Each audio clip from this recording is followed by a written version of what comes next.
How to survive when homeless. 1. Don't look like you haven't slept. 2. Don't be late. 3. Don't be angry. 4. Don't be sad. 5. Don't act like you've been treated as less than invisible. It begins with 4 walls, and words that were too angry, mistakes that were too many, a body that was too broken, a paycheck that was too small, a call you cannot answer, and a letter on your door. It begins with 4 walls, blue like the belly of heaven, yellow like the powder of flowers pregnant with spring, walls of mint, lilac, and peach, the colors of breath, blood, dreams, and rosy cheeks.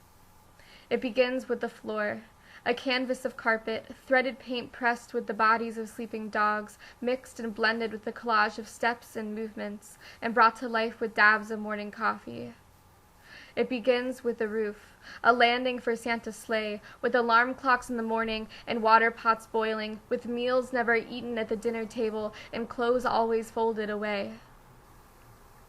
It begins with things you never talked about, with arguments crippled behind walls, with needles that drain color from skin, with bottles that bite and burn and heal and break, with a home that was never a home, with lessons you were never taught to remember and nightmares you will never forget.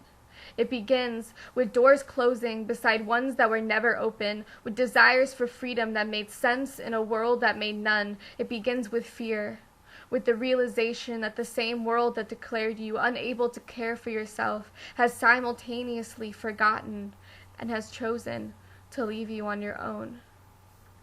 It continues with 4 walls destroyed and a light that begins to flicker.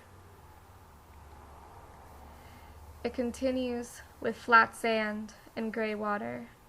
She stands on the shore, skin still warm with spots of pink, sand pressed between toes, each grain like the light inside her she can still feel, dancing through her veins, drumming beneath her skin, tickling, warming, burning. She was barely old enough to read the first time she had to leave her body, the first time she learned that sometimes forgetting is the only way to survive.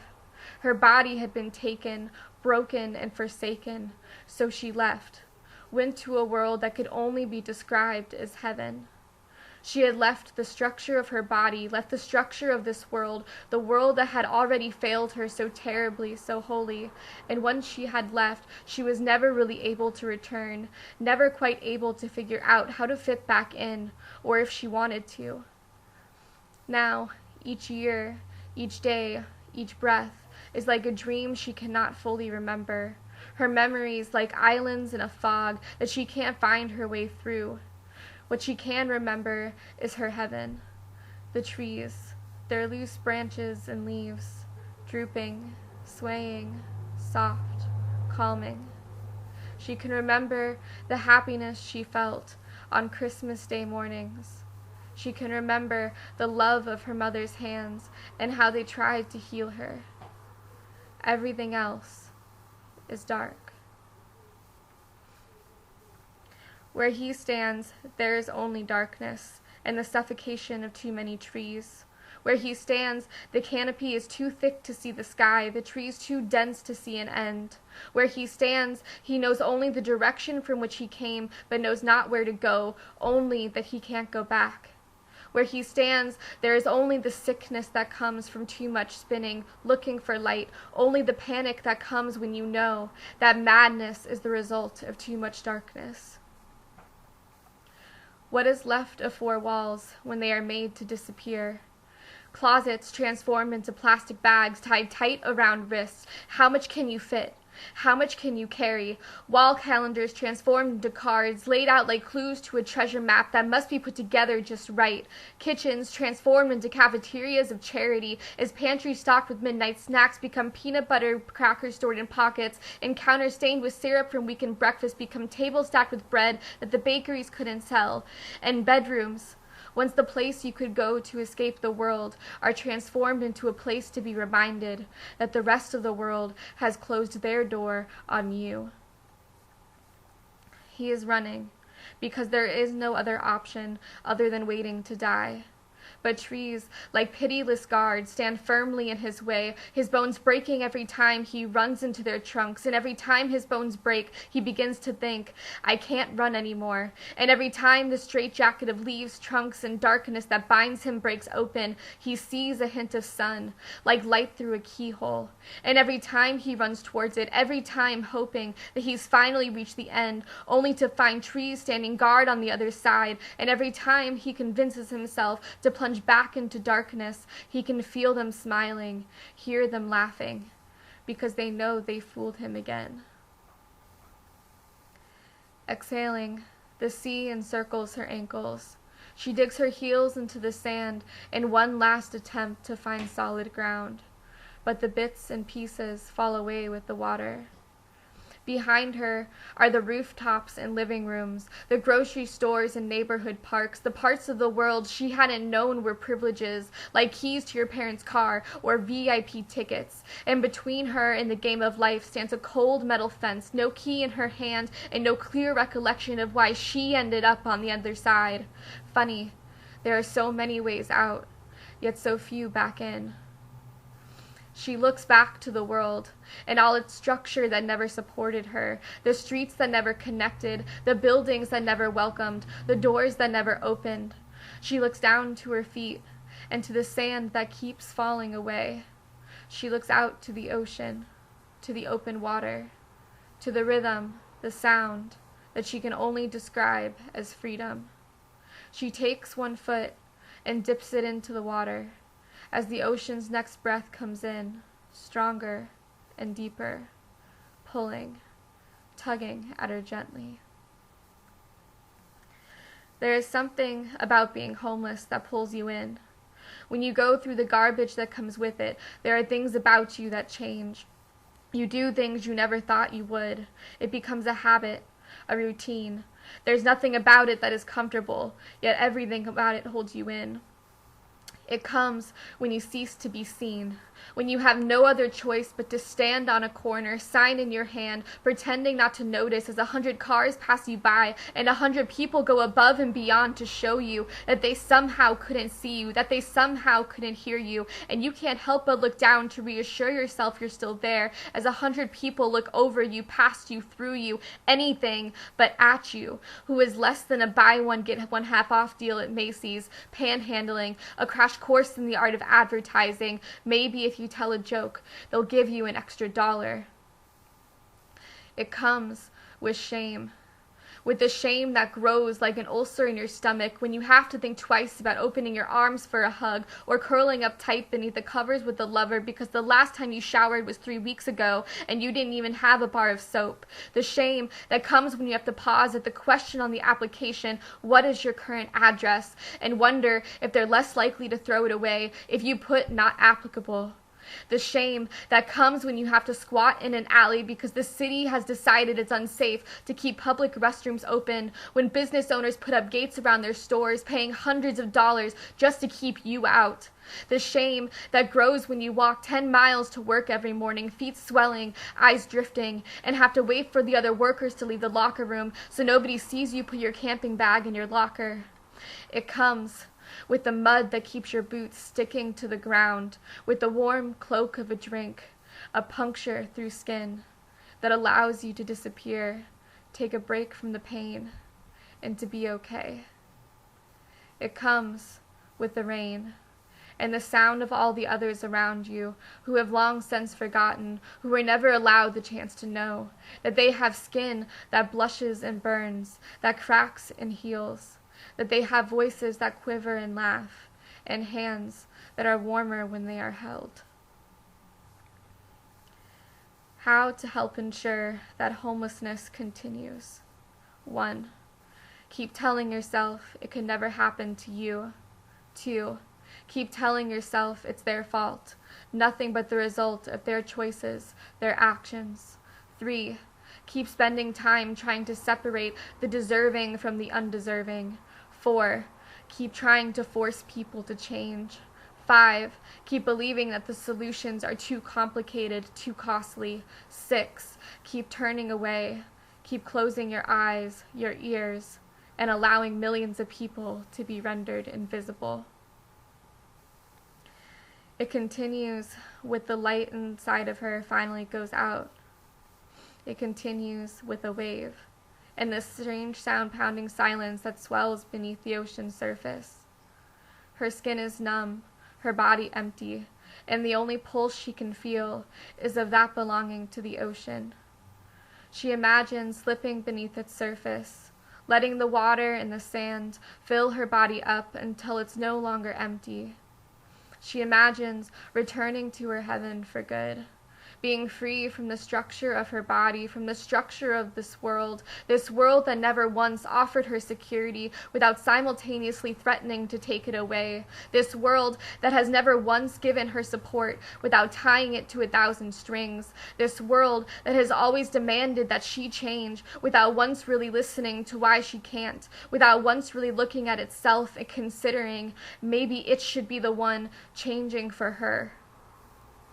It continues as she takes another step forward and gives her body over to the ocean. It comes as he's standing on the edge of another clearing, his mind too sick from too much spinning and too few shoulders to rest on, his body too broken from too much fighting, too much hoping, too much numbing, too much dreaming. He refuses to take another step, shouting to the trees, to the elusive light, I am tired of running towards light, tired of running through clearing after clearing, only to find more trees. I need to climb to the top of the trees. I need to see the fucking sun. A white page and a question. What are your goals? I want food in my belly and to be happy. A door I can lock. I want a place to lay my head down where I can feel safe, where my grandbaby can visit me before I die. These are rights, written in the form of birthday wishes that shimmer in eyes and shake on tongues, spoken from the mouths of people that have always been told they ask for too much, but don't try hard enough. Don't try hard enough. It's hard to stay awake.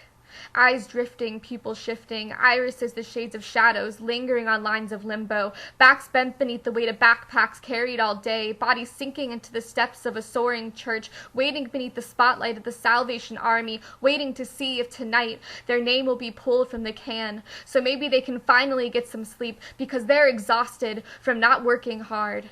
Them, the couples that haven't been able to make love in months, it's hard enough to sleep between the nightmares of 40 others and the ones you see when you're awake. Them, the people whose hands have never touched a computer, who have no phone number to recite when asked to leave a message, who have no emergency contact, no people to call as they lie in a hospital bed. Them, the people who don't have 3 times the rent or $30 for a screening fee only to be told you're not the right fit. Him, a man whose face is branded by a history of violence, betrayal, and pain, a history he's tried to leave behind and replace with something new, something beautiful, but there isn't a doorway in town that will let him through. Her voice trembling, body shaking, trying to hold back tears. She says, I can't do it anymore. I can't give away my body another night just so I can be warm. Her, a woman with no ID, who can't even buy a pack of tobacco, forced to beg before the gods of the Department of Licensing to accept her photocopy ID, only to be told, we need something more, a birth certificate, a marriage license. They're only $50 and only take 3 weeks to arrive. Him, standing beneath a parking garage, voice shaking, feet pacing, not knowing if he should run, fight, crumble, or stop breathing, afraid of losing control, afraid of who he will become and of who he may hurt. Pointing at the cement wall behind him, he screams, I'm not stupid. I can see there's a fucking wall right there. I'm not going to keep running into it and hope that one time there will be a fucking door.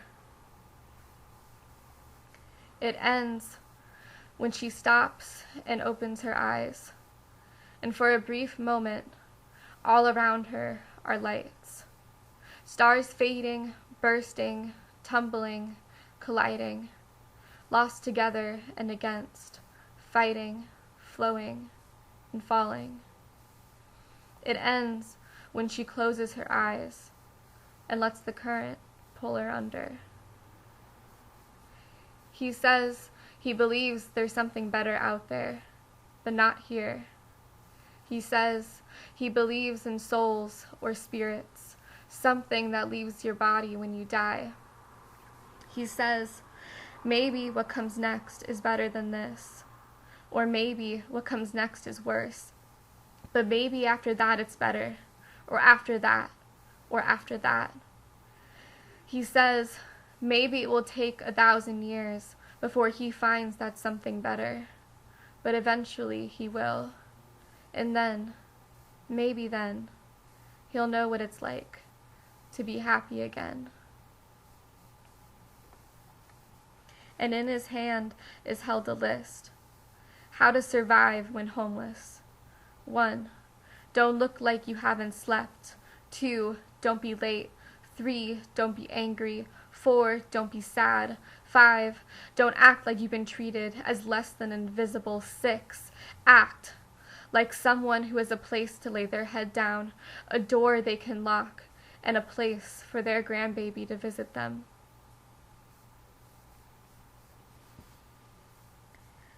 How to end homelessness. 1. Stop telling yourself that it could never happen to you. Start accepting that if we don't make changes now, the chances of all of us falling down will only grow. 2. Stop telling yourself it's their fault, nothing but the result of their own actions and choices. Start taking responsibility for the fact that our actions and our choices have just as much influence.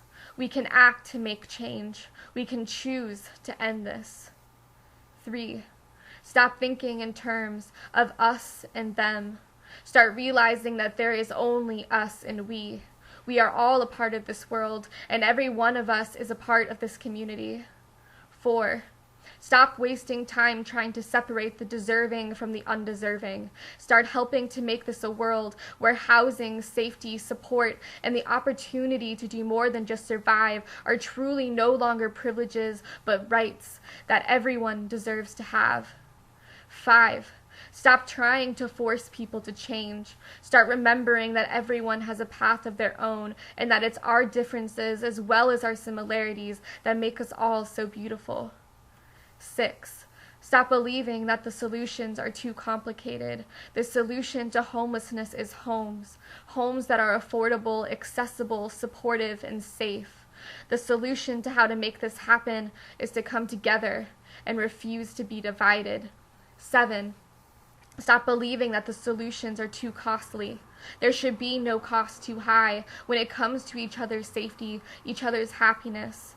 And there is no cost greater than what happens when we choose to forsake each other. 8. Stop turning away. Stop closing your eyes, your ears. Stop allowing millions of people to become invisible. Start seeing. Start listening. Keep loving. Start by doing something.